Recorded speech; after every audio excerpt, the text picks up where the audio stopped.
Annie Leonhardt was essentially the main villain of Attack on Titan Season 1, and the second Titan shifter that was revealed after Eren. Unlike Eren, however, she had very good use of her powers, and considering the fact that the scouts didn't have any weapons that could fend off Titan shifters at the time, this made her a massive threat, so Eren was really their only hope.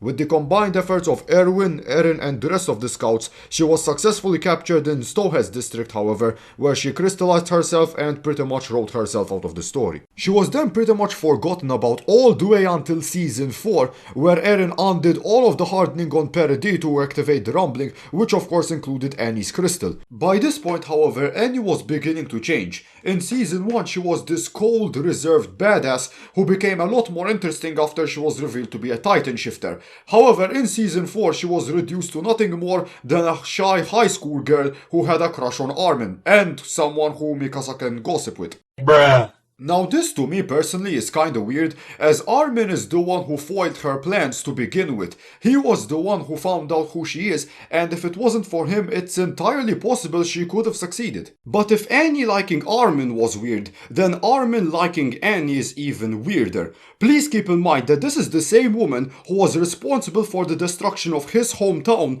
the death of his grandfather, and the deaths of many of his friends and comrades. And when you consider the fact that Armin's whole philosophy is that violence is never the answer and you should always try to talk things out first, and Annie is literally one of the most violent people in all of the story, then Annie should be everything that Armin hates. This is the point where Attack on Titan started going downhill for me, as it became clear that the story started prioritizing shipping and who was gonna end up with who, rather than giving a satisfying conclusion to all of these characters. Now, let me make one thing clear. Shipping in and of itself is not a bad thing. There is nothing wrong with wondering what it would be like if two characters were together. But when you start to completely disregard all of those characters' developments, philosophies, and character arcs, and simply to just put them together on a ship sitting down blushing near one another and say corny lines while the whole fucking world is literally ending,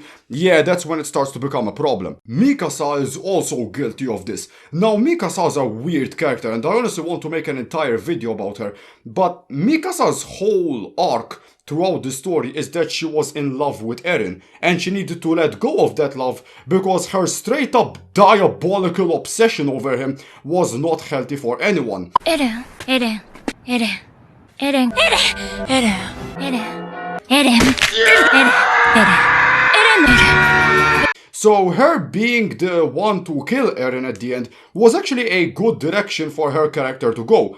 But like, why was this included? Did this really need to happen? Like, to all of you Eren Mika shippers, do you really look at this panel and genuinely think to yourself, wow, so romantic? Like, what the fuck? It's time to stop! It's time to stop, okay? No more! Where the fuck are your parents? Who are your parents? I'm gonna call Child Protective Services. It's time to stop! I'm sorry, right, but if you seriously think it's romantic for Mikasa to be making out with a fucking decapitated head, then you need help, I'm sorry. At the end of the day, Attack on Titan is one of those stories that was gonna go down as one of the best ever told, but it all had to get ruined because the author didn't have the balls to upset a few fans that might get butthurt because their OTP didn't become canon. But hey, who knows, maybe all of this will get fixed in the anime-only ending, right? Which will definitely not happen. But anyhow, thanks for watching the video, and peace.